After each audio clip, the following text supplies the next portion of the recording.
బనకచెర్లపైన deputy CM Bhatti Vikramarka hot comments చేశారు. BRS TDP పార్టీలు కలిసి తెలంగాణపైన కుట్ర చేస్తున్నాయని ఆరోపించారు.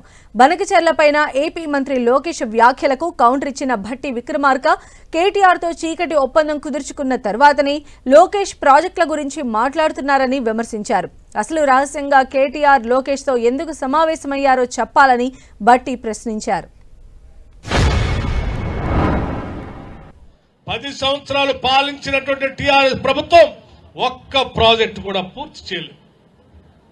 ఇవాళ కృష్ణా నది పైన మనం ఒక్కసారి ఆలోచన చేస్తే జోరాల నుంచి మొదలు పెడితే జోరాల ప్రాజెక్ట్ దగ్గర నుంచి మొదలు పెడితే అది నెట్టెంపాడు కావచ్చు, కోయల్ సాగర్ కావచ్చు, భీమా కావచ్చు, కల్వకుర్తి లిఫ్ట్ ఇరిగేషన్ కావచ్చు, శ్రీశైలం ప్రాజెక్టు కావచ్చు, ఆ తర్వాత ఉన్నటువంటి నాగార్జున సాగర్ కావచ్చు, ఏ ప్రాజెక్టు తీసుకున్నా ఆనాటి కాంగ్రెస్ ప్రభుత్వాలు మొదలుపెట్టి ముందుకు తీసుకొని పోయినాయి తప్ప ఏ నీళ్ల కోసం వచ్చే ప్రత్యేక రాష్ట్రం కావాలని తెచ్చుకొని కొట్లాడి తెచ్చుకున్నామో ఆ రాష్ట్రం పాలించిన 10 సంవత్సరాల్లో టీఆర్ఎస్ పార్టీ ఒక్క ప్రాజెక్టు కూడా కృష్ణానది పైన కట్టి పూర్తి చేయలేదు.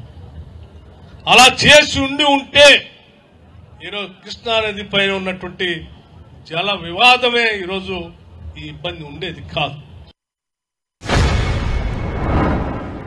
ఈరొచ్చి 10 సంవత్సరాల్లో రాష్ట్ర వ్యాప్తంగా అటు గోదావరి పైన గాని కృష్ణానది పైన గాని మేము పూర్తి చేశాం ప్రాజెక్ట్ అని చెప్పుకోవటానికి చెప్పేటువంటి ఏకైక ప్రాజెక్టు కాళేశ్వరం ప్రాజెక్టు.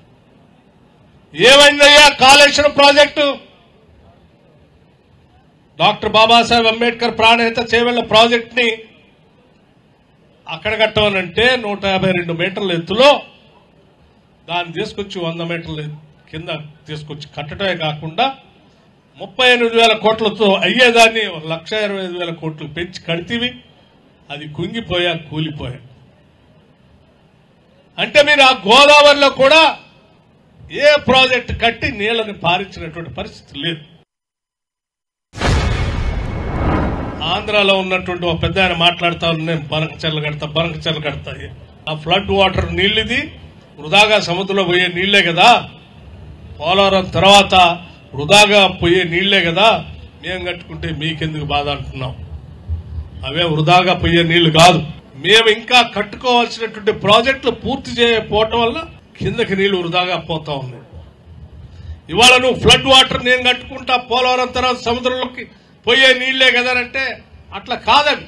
తెలంగాణలో మా దురదృష్టం ఆ టీఆర్ఎస్ ప్రభుత్వం ఆ ప్రాజెక్టులు కట్టకపోవటం వల్ల నీళ్లు కిందకి పారుతా ఉన్నాయి.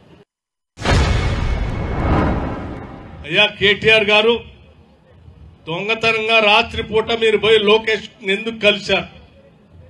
మీ ఇద్దరికి ఉన్నటువంటి అవగాహన ఏంటి, అండర్స్టాండింగ్ ఏంటి బయటికి చెప్పాలని అన్నారు. ఇవాళ ఆయన చెప్పింది ఇవాళ నిజమైంది. ఆయన చెప్పినట్టుగానే ఈరోజు కేటీఆర్ గారు బయటకు వచ్చేసి బనకచెర్ల కడతా ఉన్నారు, తెలంగాణకు ద్రోహం జరుగుతుందని ఈయన మాట్లాడతాడు. 4 రోజుల తర్వాత లోకేష్ గారు ఆ వృధాగా పోతున్న నీళ్లే కదా మేము కట్టుకుంటాం అంటే రాత్రిపూట మీ ఇద్దరు మాట్లాడుకొని మీరేం బనకచెర్ల అనండి, తెలంగాణ కోసం మేము రక్షించినటువంటి వాళ్ళగా ముసుగేసుకొని బయటకు వచ్చి మాట్లాడతాం, మళ్ళీ కాంగ్రెస్ వాళ్ళకి ఏదో చెప్పొచ్చులని మీరు అనుకుంటున్నారేమో. తెలంగాణ ప్రజలు చాలా తెలివైనటువంటి వాడు.